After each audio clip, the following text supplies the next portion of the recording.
Quelques idées initiales d'action pour le changement. Ceci devrait constituer une première réflexion sur les activités que vous et votre comité pourrez entreprendre afin d'aider les groupes cibles à atteindre les changements prévus. Examinez les différentes recommandations que vous avez proposées. De quel soutien aurait besoin le groupe cible pour atteindre ces jalons? Vos idées initiales de soutien seront élaborées plus formellement comme des actions pour le changement. Étape 3. Mais ici, il s'agit juste d'en donner un simple aperçu. Validez par recoupement l'analyse de votre bonne pratique. Après avoir recueilli toutes les informations via les interviews, il est temps à présent de vérifier par recoupement s'il n'y a pas de message clé ou d'éléments pratiques qui manquent à votre analyse de la bonne pratique.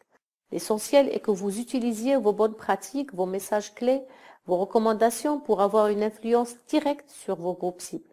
Ainsi, les bonnes pratiques doivent démontrer clairement le type de changement positif que vous défendez et de quelle façon les autres peuvent le reproduire ou l'adapter.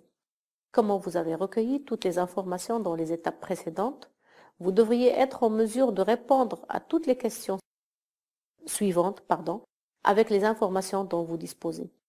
Comment la pratique a commencé? Quel a été le facteur principal qui a initié cette pratique? Quels acteurs ont participé à ces bonnes pratiques et quels étaient les facteurs qui leur ont permis de les initier? Qu'est-ce qui a permis à ces acteurs de réussir à initier la pratique en question? Qui étaient les acteurs impliqués dans la définition et la mise en œuvre de cette bonne pratique? Quels ont été les changements les plus significatifs mentionnés par toutes les personnes interviewées? Quels ont été les facteurs qui ont permis le succès de cette pratique? Quels enseignements en ont été tirés?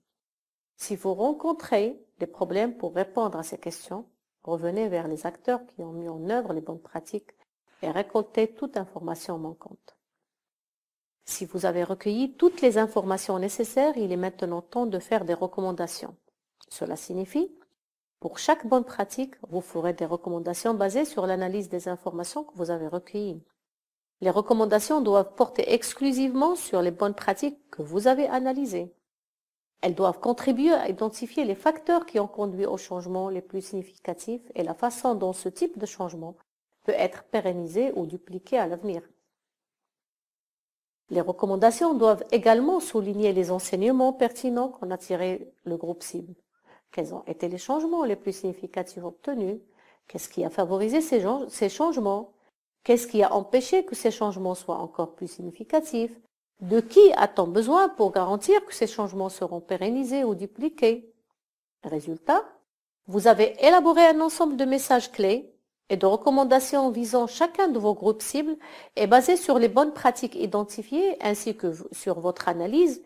Il est peut-être intéressant de mettre à jour chaque étude de cas de bonnes pratiques avec ces éléments.